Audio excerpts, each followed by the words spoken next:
Egypt hosts a foreign investor conference on March 13 it hopes will jumpstart its battered economy while showcasing international support for President Abdel Fattah al-Sisi as he battles increasingly radical Islamist opponents. Sisi, a former army chief voted into office after toppling his Islamist predecessor Mohamed Morsi, has positioned himself as a frontline ally in the regional fight against Islamist militants, arguing that his country deserves more international support. The International Economic Conference is a reflection of the determination of Egypt and the Egyptians, he told Fox News in an interview broadcast on Monday. If Egypt is stable, a country of 90 million people, this will represent the strongest bedrock of stability in this region, he said, according to an English translation of his comments. The three-day conference has been in the works for months, even as the government tries to stamp out an insurgency in the northern Sinai Peninsula and small-scale bomb attacks in Cairo that have targeted police and foreign companies. U.S. Secretary of State John Kerry, British Foreign Secretary Philip Hammond and several European finance ministers will attend the gathering at the Red Sea resort of Sharm el-Sheikh. For Egypt, this is not an economic event, but rather a political one, one Western diplomat told AFP, speaking on condition of anonymity. The level of political representation of Western countries will be scrutinized by Cairo, he said. The conference comes at a time when Washington, which initially shunned Sisi over his deadly repression of Morsi's Muslim Brotherhood, has been forced to admit that it cannot isolate the biggest military force in the Arab world as the jihadist Islamic State group gains ground in the region.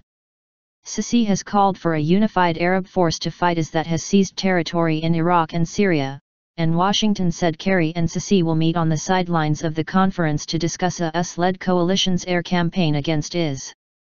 Sisi is preparing to issue a new investment law removing obstacles to foreign investment, which has declined since a 2011 popular uprising overthrew President Hosni Mubarak.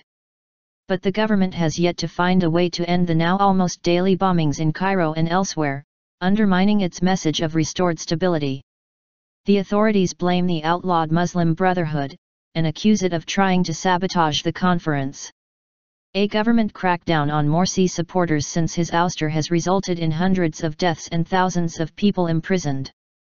An attack at Sharm el-Sheikh was unlikely given the tight security measures, the Western diplomat said, but an incident elsewhere in Egypt would be equally damaging. On one side, it would attract the media's attention, overshadow the conference, and would send a message contradicting the one Egypt aims to send in the conference, which is the return of peace and stability, he said.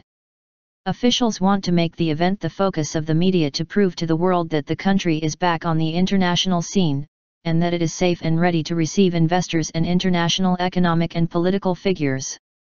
80 countries and 23 regional and international organizations are due to attend, but several officials have sought to lower expectations, saying that no major contract would be signed.